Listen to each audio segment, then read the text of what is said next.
Hello everyone and welcome back. This is Doc at Padama. Ngayon ay ibabahagi ko sa inyo ang iba't ibang compilation ng research titles sa tinatawag nating mga allied medical courses.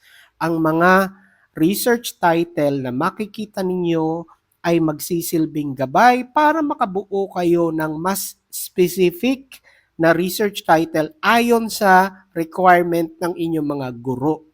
So, ang mga area na sinasabi ko na may kinalaman sa allied medical courses ay ang mga sumusunod: nursing, pharmacy, physical therapy, occupational therapy, radiologic technology or RadTech, medical technology, veterinary medicine, optometry, at dentistry. Kaya kung kayo ay nabibilang sa mga kurso na nabanggit ko, ay ibahagi na ninyo o i-share ninyo ito sa mga kaklase ninyo, kagrupo ninyo, kaibigan ninyo, kamag-anak ninyo na gumagawa ng research ngayon para matulungan sila magkaroon ng idea kung ano-ano yung mga pwedeng research title sa kanilang mga kurso.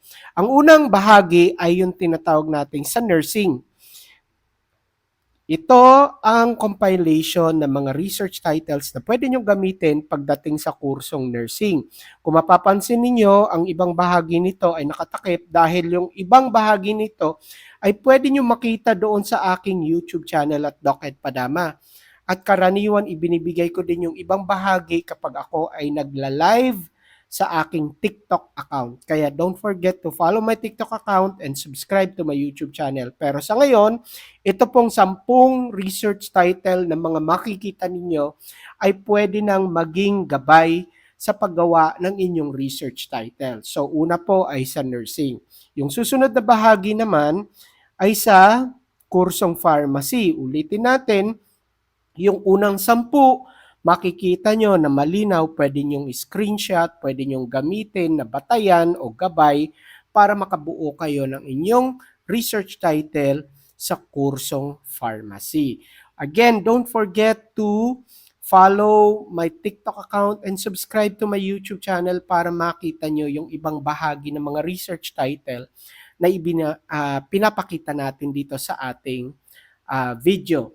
Okay, yung susunod na bahagi naman ay itong physical therapy. So ulitin natin, yung unang 10 bahagi, pwedeng-pwede nyo nang gamitin para dito sa kursong physical therapy.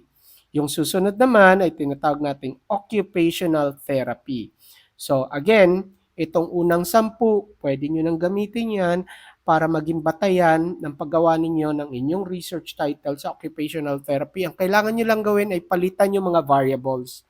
Karaniwan yung independent and dependent variables. Palitan nyo ng lokal, palitan nyo ng setting ng location, palitan nyo ng respondents ninyo, palitan nyo ng kung gusto nyong pagpalit-palitin yung issue na iniimbestigahan dyan, pwede nyong gawin yon. At pwede nyo ding itong i-apply sa ibang kurso, hindi lang dito sa occupational therapy. Yung susunod, pagkatapos ng occupational therapy ay RadTech o radiologic technology. Ulitin natin, itong unang 10 ay sapat na para makabuo kayo ng sarili ninyong research title sa ilalim ng radiologic technology na kurso. Yung susunod ay yung tinatawag nating medical technology. So ulitin ko, ito ulit yung 10 na pwede nyo gamitin sa ilalim ng kursong medical technology. And yung susunod ay veterinary medicine. So ulitin natin, yung mga interesado na makita, makuha yung ibang bahagi ng mga research title na ito, follow nyo yung TikTok account natin and subscribe to our YouTube channel at Doc Ed Padama. So ito po ulitin natin para sa mga kumukuha ng kursong veterinary medicine. Yung susunod ay yung mga kumukuha ng kursong optometry. Ulitin natin yung unang 10 dyan, sapat na para matulungan kayong makabuo ng sarili nyong research title sa ilalim ng kursong optometry. Yung susunod naman, last but not the least, ay yung kursong dentistry.